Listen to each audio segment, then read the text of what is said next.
right.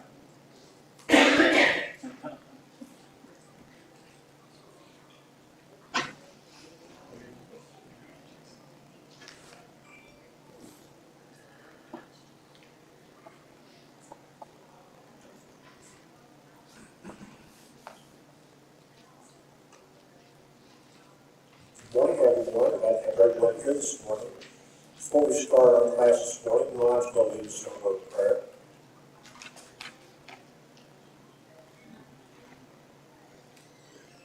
Father in heaven, we come for you now. Thank you for this Lord's Day that you've given us.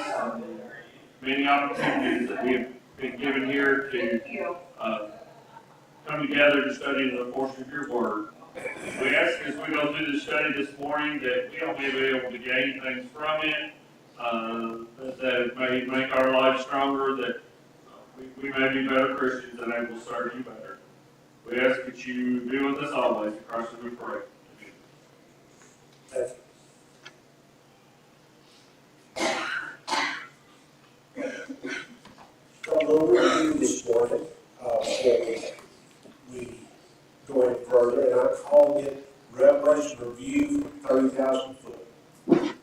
Most everybody in here has been in a plane, and the ones that have been in a plane been maybe to the Grand Canyon or someplace like that, some vast something, and you look down and you can see all of God's wonder, all His beauty.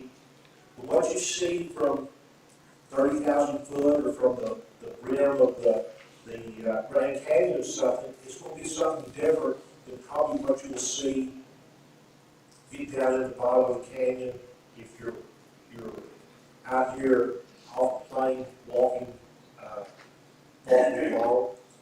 There's some things you'll see at 30,000 foot in the big picture that you won't see when you're down in the weeds, and there's things when you're down in the weeds that you won't see when you're at 30,000 foot. Well, that's why I'm trying to teach this class from the 30,000 view perspective. We're looking at the big picture. And some of the things that I think we can pretty much agree with. This is an inspired writing by John, written from Patmos to 7 local churches in our modern day Turkey. And you can get that there in the first chapter, well, the first, second, third chapter. All 7 local churches were addressed individually, rebuked when needed, encouraged and warned in chapters 2 and 3.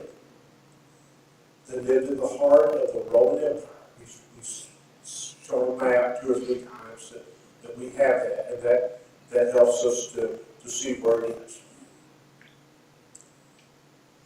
Starting in chapter 4, we see the individual Christians being persecuted. We were talking about things that generally will come soon to pass for them and not about events that are happening today. The early Christians will be persecuted, ridiculed, and some even lose their life for being faithful. These people were being persecuted by Satan probably through his agent, the Roman Empire. And, there's some disagreement there. But, we think about the rest of the epistles that are written in the Bible.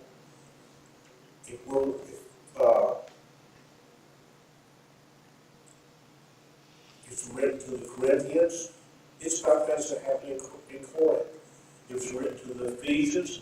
Things that happen in Ephesus. Well, it almost makes sense that if you're writing to 7 local churches in Asia Minor, whatever you want to call it, the things that they're talking about would be things that would be to them. Things that happen in Jerusalem might not be of any real concern to them. Oh, yes, they would be concerned if Christian brothers and sisters are being persecuted, and we pray for them and everything, but generally the things that you worry most about are the things that affect you directly. This letter serves to encourage them to be faithful even to death, so they can have eternal life. This, like all the Bible, was not written directly to us, but for instruction that we might have hope. Don't be discouraged by all the things that you don't understand. Always remember the big picture. We do not have to understand all the specifics to get teachings and instructions that can make us more faithful Christians. Our goal is to learn teachings that will help us reach heaven. Do not miss the lesson of being too caught up with the details. And I think that, 1900 years ago, Christians were studying this. I think the details would be much more concerned with it. But 1900, 2,000 years has changed a whole lot of stuff, and a lot of these details have lost meaning to us. But the big picture is still out there for us that we can learn. Are there any comments anybody wants to make before we go into chapter 8?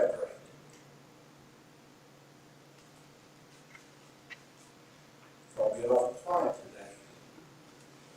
Okay.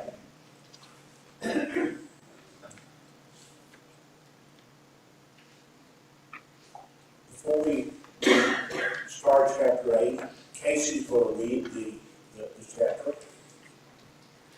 When he opened the seventh seal, there was silence in heaven for about half an hour. And I saw the seven angels who stand before God, and there were the seven spirits. Then another angel, having a golden censer, came and stood at the altar. He was given much incense that he should offer it with prayer of all the saints upon the golden altar which was before the throne. And the smoke of the incense with the prayers of the saints ascended before God from the angel's hand. Then the angel took the censer, filled it with fire from the altar, and threw it to the earth. And there were noises, thunderings, lightnings, and an earthquake. So the seven angels who had the seven trumpets prepared themselves to sound. The first angel sounded, and hail and fire followed, mingled with blood, and they were thrown to the earth. And a third of the trees were burned up, and all green grass was burned up. Then the second angel sounded, and something like a great mountain burning with fire was thrown into the sea. And a third of the sea became blood, and a third of the living creatures in the sea died, and a third of the ships were destroyed. Then the third angel sounded, and a great star fell from heaven, burning like a torch, and it fell on a third of the rivers, and on the springs of water. The name of the star is wormwood. A third of the waters became wormwood, and many men died from the water because it was made bitter. And the fourth angel sounded, and a third of the sun was struck, and a third of the moon, and a third of the stars, so that a third of them were darkened. A third of the day did not shine, and likewise the night.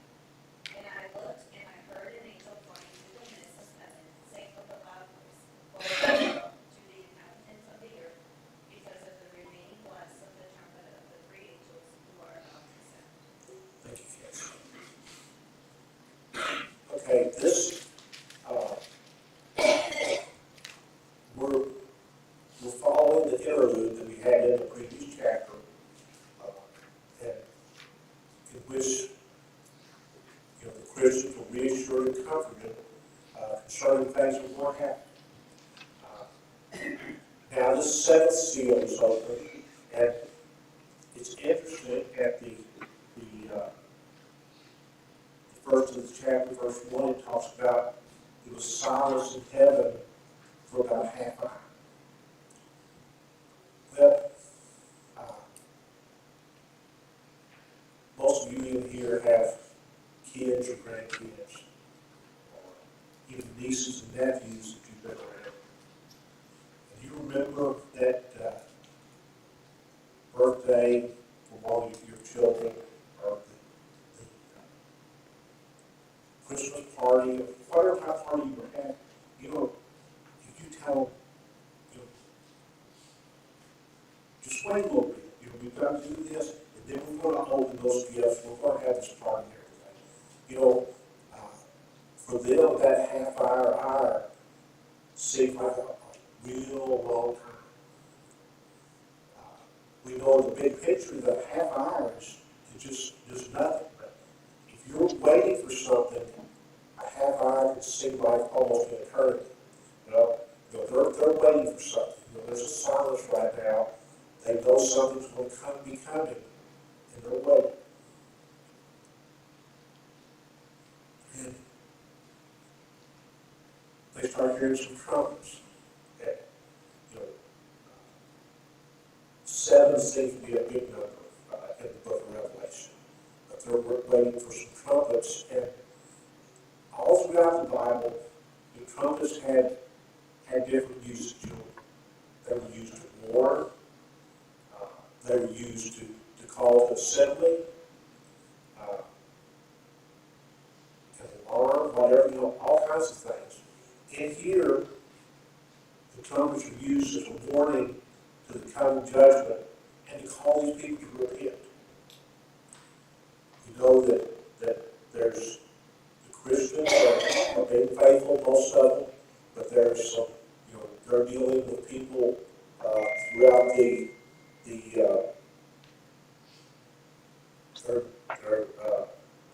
neighbors that are not being very faithful. Yeah. Some of them are being, are harming them, they're persecuting them, so they're dealing with that. These trumpets or warnings are they're partial. As we go through here, we'll see it talking about some or third, something like that. So these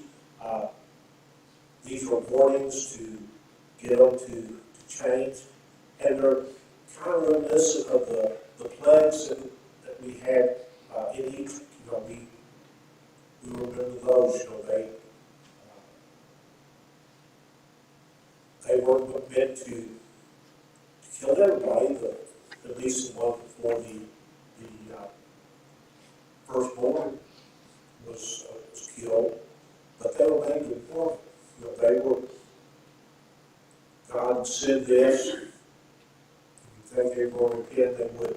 We just keep looking at it, and it finally takes something pretty bad to get them to change. Well, these are warnings. The same thing. In Booth, he talks about it. He says, when the seals revealed, the trumpets roared. He said, these 4 trumpets call for reformation, not the destruction of mankind.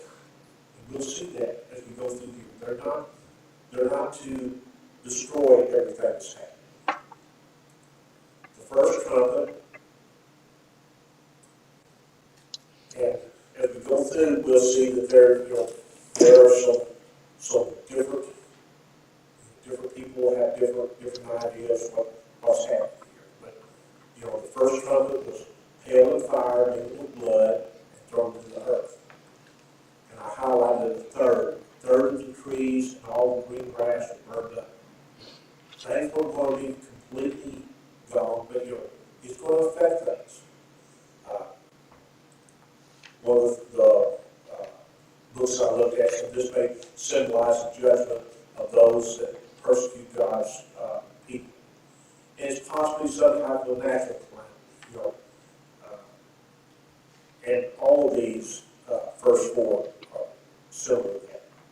The second one, something like a great burning mountain is thrown to the sea, turning a third of it to blood.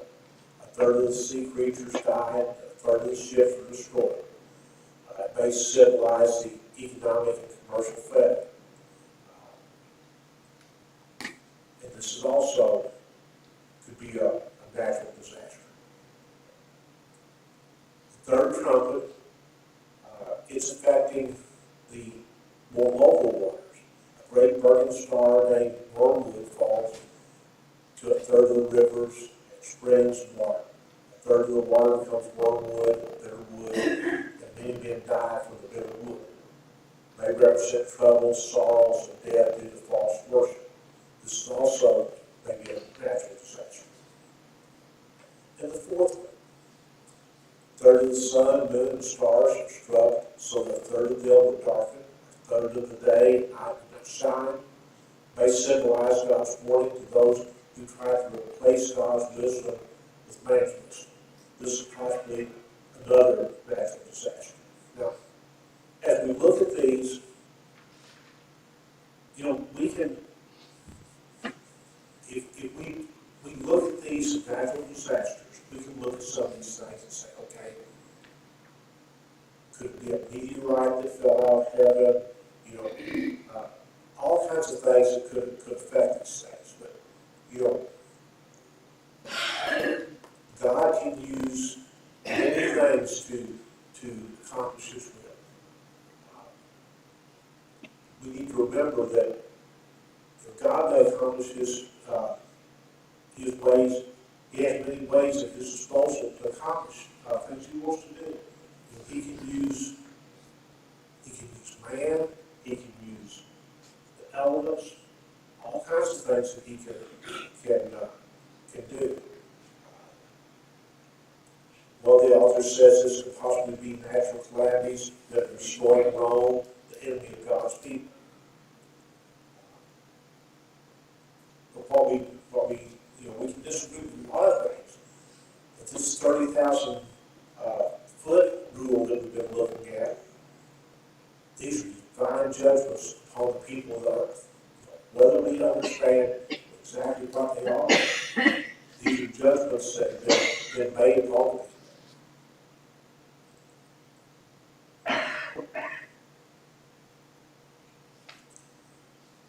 And there will be 3 more trumpets to come.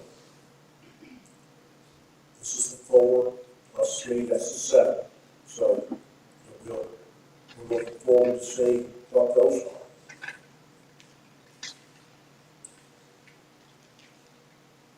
We can look at Habakkuk 2:20. But the Lord in His holy temple, that all the earth keeps silence before Him. When God assures us that He is in control, we can see all around us. We can see all kinds of things that we don't understand. It looks like everything's just falling apart.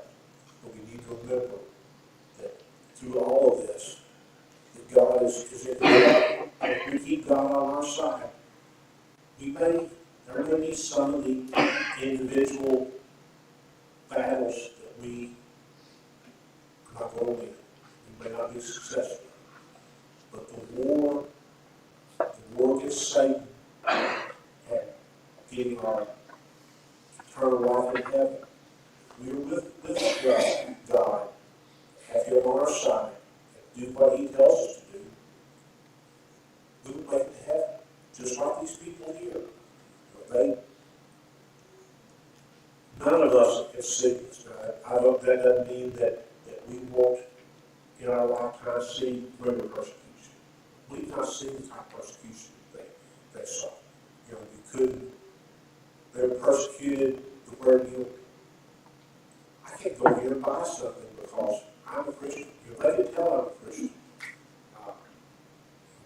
My religion is not the religion that the government will think is okay. I can't worship openly like I would. But they're going to come here and they're going to take my children away from me. They're going to persecute me. They're going to kill me. And we had Christians back in the 1st century, 2nd century, that lost their lives for being a Christian. There are going to be parts of the world that are like that, but we don't have that. We've got pretty much freedom in this country right now to do the things that we would like to do. And at times we probably don't give enough thanks for those freedoms. We can do that and that thing. But that's what we need to remember.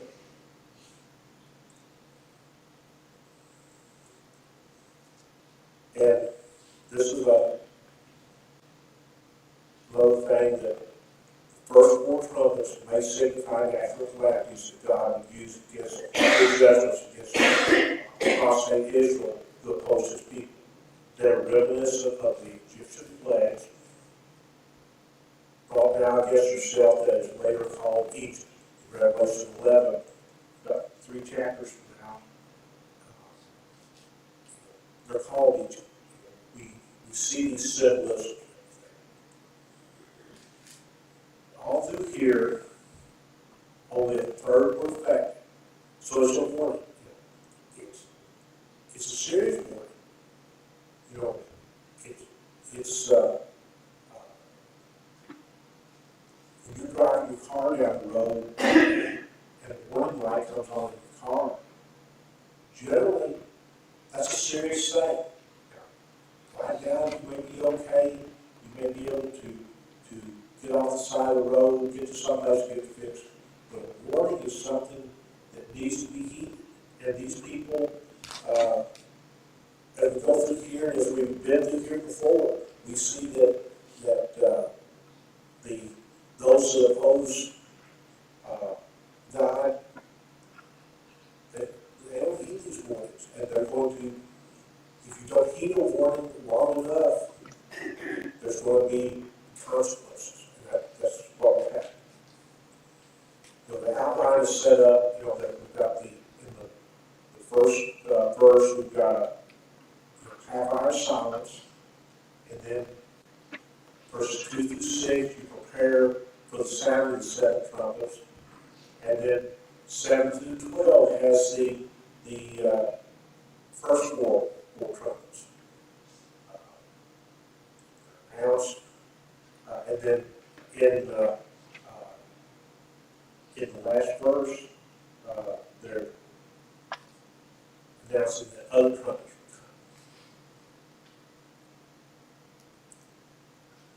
will come. Once to ponder that he listed the book, the opening of the 7th seal, the angel with golden censer, and the sounding of the 4 trumpets.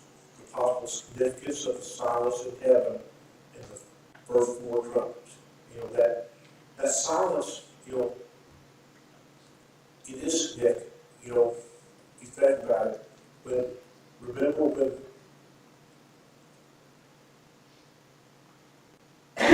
Jesus would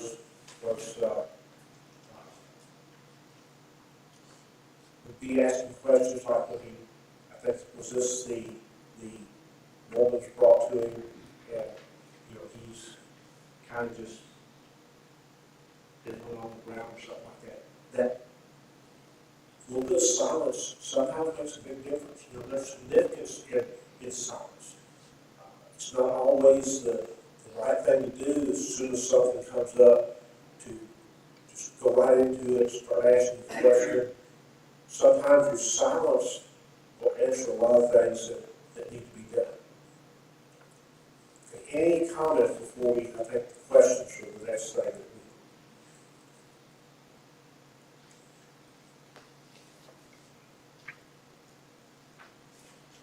people always have a question, ask a question. If you raise your hand, No, sir. okay.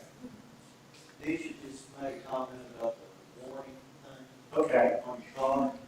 She said, or you can choose to ignore it in your vehicle, you have a warning light. Yeah, it kind of looks like a Christmas tree. You've got a yellow one, you've got a red one, a green one, all of them just kind of, Pretty light just came on today, man. yep.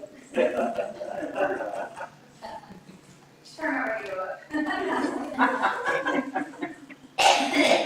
Something I read, I don't know if it was Word or something, commented on the 30 minutes of silence as the calm before the storm. Okay, yep. Yep, that would be, and you know, and we have seen that, you know, when a major storm will come through, sometimes there is a little calm before the storm. You know, like God's given us just a little time to prepare to get ready for what's going to happen. Okay, let's turn over to page number 41 in our book. Joe? What are the main points of this chapter? There's 4, the 7th seal, silence in heaven, preparation for the sounding of the 7 trumpets, the first 4 trumpets,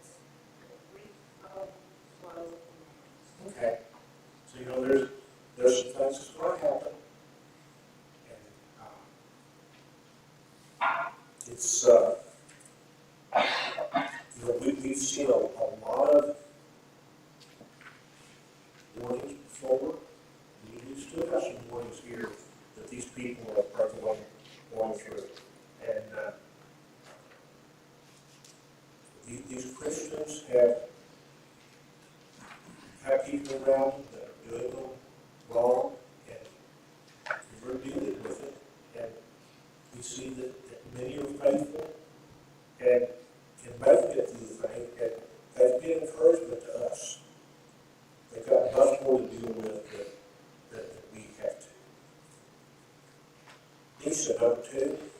What happened when the land opened the seventh seal, there was a silence for a half hour. Okay. Like Judy mentioned, one of the commentators said, this is a silence before the storm. Something's going to happen. You've got this silence here, and they're dealing with it. I also had thoughts of like whatever kids, whatever, second grade, and they all know, uh-oh, and they all get real quiet. I mean, it's like, all those parents know that there's noise going on in the background. Usually it's okay, but once everything got quiet, some happened. And I think that, that's what I think it was like, oh, something big just happened. What do you think about it? If you're scurrying around the house,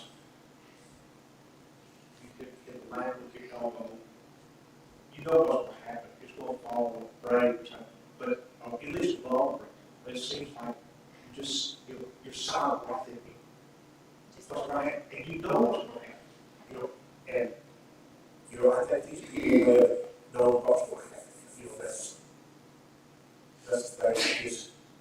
Just keep going on. Last of three. What did John see next? 7 angels that were given 7 trumpets. Okay. He saw 7 angels standing before God who were given 7 trumpets. And when we looked at numbers, 7 was a complete number, a perfect number. And like I said, 7 seems to be used many, many times through the chapter here. Judy, number 4. Question Yes. Yes, Tom. on Nisha's question there. Do all versions say about a half an hour? American Standard The English Standard says for about a half hour. What did your version says. Well, say? it says that, I just wondered, when it says about, that's not anything very specific to me. New King James says about space of a half an hour. About space for a half hour, okay. NASB says that. About a half hour. So that seems, it's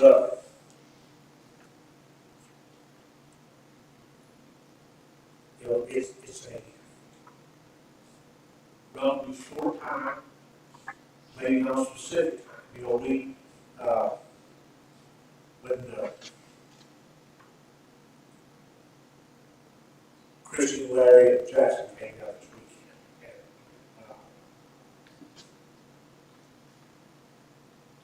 and I think Christy may have sent Judy a message. We're in,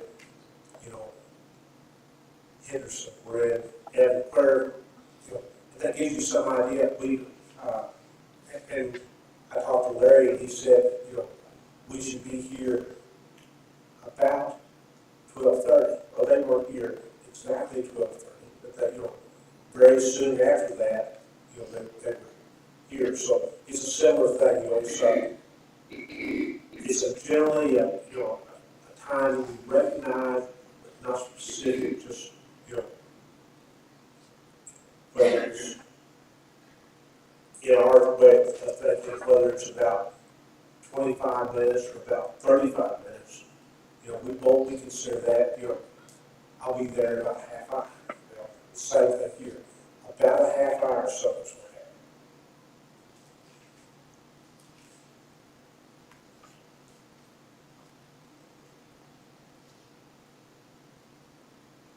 That's it. You answered that. You had an answer 3? 4, I'm sorry. What did another angel do? Stood at the altar holding a golden censer, and what was given him much incense and wine to add to the prayers of the saints. And in the things that I looked at, there wasn't a whole lot said about the other angel. It seems like most of the comments are made on the 7 angels that have trumpet. That there was a main angel here that was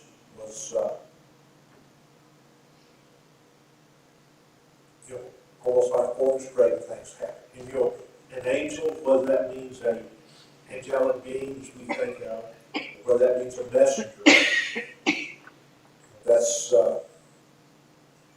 this is the one that comes before the other side.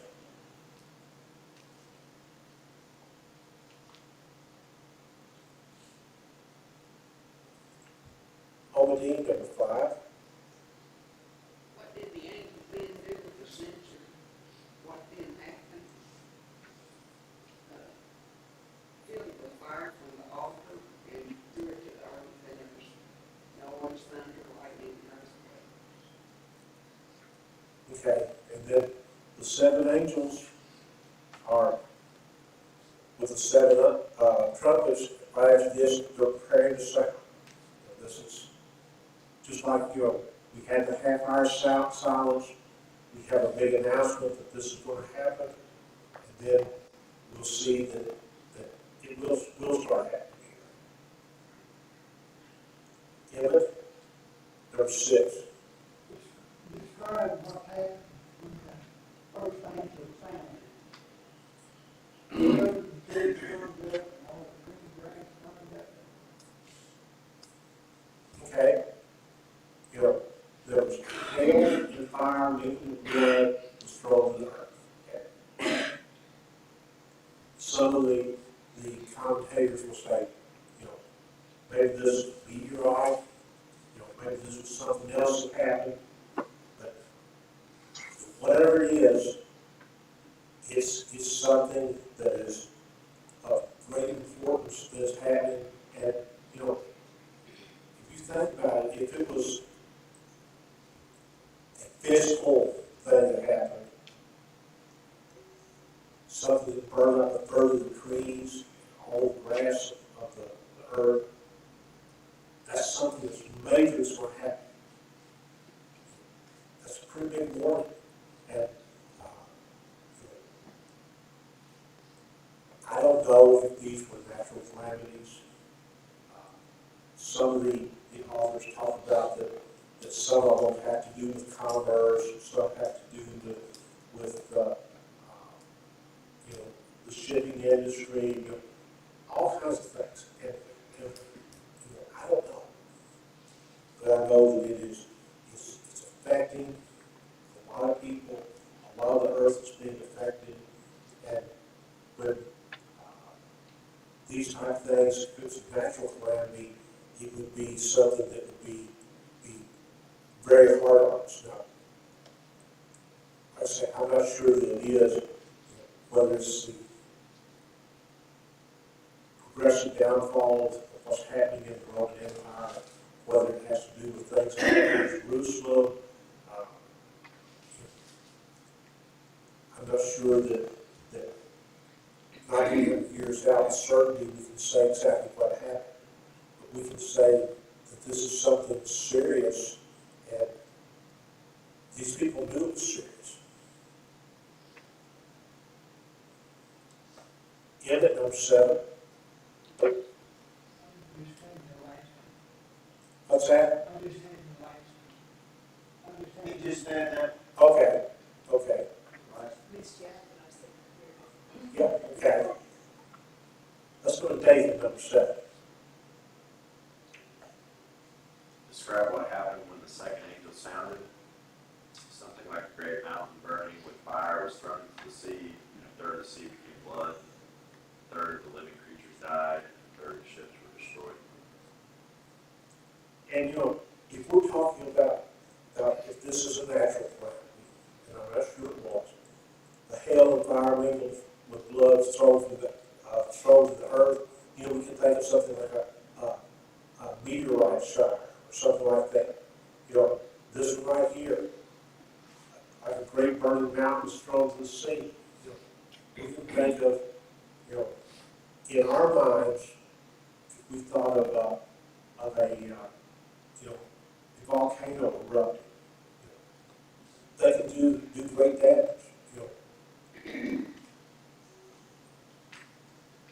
Even with all the beauty that you see out of something like that, there's great damage. You see the lava flows, you see the molten rock, and no matter how you look at it, there's some beauty to be seen of it, but look at the great things that happen. And this talks about a third of the sea became blood, a third of the sea creatures died, a third of the ships destroyed. And like I said, some of the commentators will say that this has to do with the shipping trade, just like so much of our trade is based on the trucking industry. In a world like they had, shipping industry was a great thing that moved things. And we have things today even with us at the shipping industry. Whether that was it, but these are things.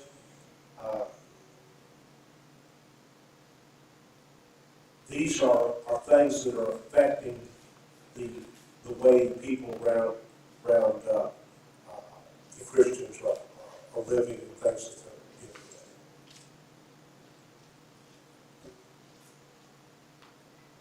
they're doing. Judy? I read this and I could see that it could be natural disasters, all of them but the sea becoming blood. We have never, ever seen anything like that. It just, to me, yeah. it's the hand of God. Yeah. All of it is because of that. What The only thing if you had a third of the sea creatures die, maybe you could have, a third of the fish died, and the next one's, similar is affecting a little closer to home. This is out in the sea, but the next question will, let's just go to this one. Kate or Brett? Describe what happened when the third angel sounded. A great blazing star named Wormwood fell from heaven onto a third of the rivers and on the springs of water. A third of the waters became wormwood, and many people died from the water that had been bitter. Okay, we started with, we were affecting the cities, but right now, we're affecting the drinking water.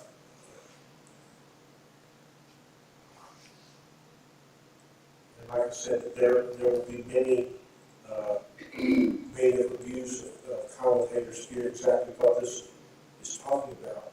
These are things that happen, and and it doesn't say a third of the people died, but affecting a third of the waters. They're saying many men died from the bitter waters. Like I said, whether this is, we're not sure how God is running his plan together right here. We know it affected many people. Many people, you're going to have friends, you're going to have family that because of this calamity here were affected. Charles, Yes. what's it? I just came to Wormwood, was that mentioned in Job, on it Wormwood that ate the tree or burned up the tree or something? You remember? I should have looked it up, I'm sorry, it's just not being new. I just remember that name, Wormwood. It's mentioned in several places. Wasn't it Joel? No, not Joel, It's in Deuteronomy, Proverbs, Jeremiah, Amos, and Revelation, all of those. who was swallowed by the great fish? Jonah. I'm thinking it, maybe, I don't know, I couldn't say. It just came, I saw that word and made me think about it. A shade tree or something, I'm confused, I guess. And, you know, well, the Proverbs 4, talking about the list of forbidden wool, but at the end, she is bitter as wormwood, sharp as a two-edged sword. Wormwood is something they understood. They understood what it was. Wormwood is a bitter plant. Is it? Yes, it can cause death, it's stated, and it can be toxic, it's moderately poisonous, but they Okay. use it for medicines and stuff too. I don't know if it got, I don't know which one came first, this or that. Yeah, but, you know, if your water source is affected or something like that, it can cause an illness, and you have to do something. This was an actual thing that happened. Charlie, I'm sure you've heard this too, that we can live a lot longer, a person can live a lot longer without food than they can without water. Good fresh water, that's why a lot of people go to some of these third world nations, and they dig a well for them so they have fresh water, because otherwise, Yep. it's a real necessity, good fresh water. And so, yeah, if your water's affected, it's gonna, a lot of people are gonna be hurt. Yes. This great star that fell from heaven, I went to the next chapter, and it calls Lucifer, and Lucifer means day star or morning star. Could that be a reference to Lucifer? In that verse? It could be, you know, and we know that the things that Satan does, you know, cause a lot of people to die. You know, with sin came into the world, you know, things happen. So, you know, this could very well be that. Like I said, that's why I'm trying to stay at the 30,000 foot range, because a lot of this stuff is really hard for us to understand, and we have to be careful about it. Okay, we've got a couple of questions. Let me go through these quick, so we'll be able to start chapter number 9 on Missy. Number 8, describe what happened when the fourth angel sounded. This is a third of the sun, moon, and stars were struck down. A third of them were darkened. A third of the day and night did not shine. Now, this is, I think this is maybe talking a physical thing, but you know, it probably is something that the Christians back then could look at it and they could say, oh yeah, this is talking about this. This is a metaphor or some type of a thing that they can understand. Number 10, what did John see next and hear? You know, he heard an angel, my version says an eagle, in the English Standard Version, flying through the midst of the heaven. So I'm saying angel. He pronounced a threefold woe upon the inhabitants of the earth because of the three remaining trumpets about to sound. So that's where we are. If we continue at a rate of about one chapter, every class period, we should finish up on the end of the thank you.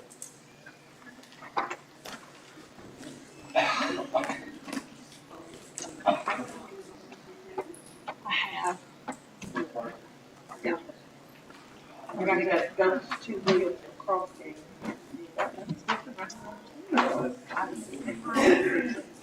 So, the weirdest part is they'll be What is playing, that for? and the refs will throw a flag because they can't, they keep playing.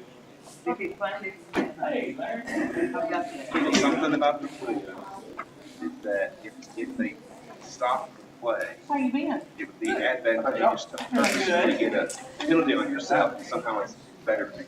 So they throw the penalty flag, and they don't stop the play just in case. You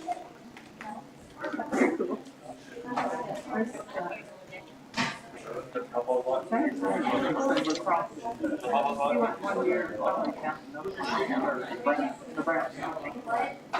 He played 2 years. But we don't have it around here, this is where I got hurt. Is that the only school that has it? I don't think they play the other local schools. It's they play other schools, but not local.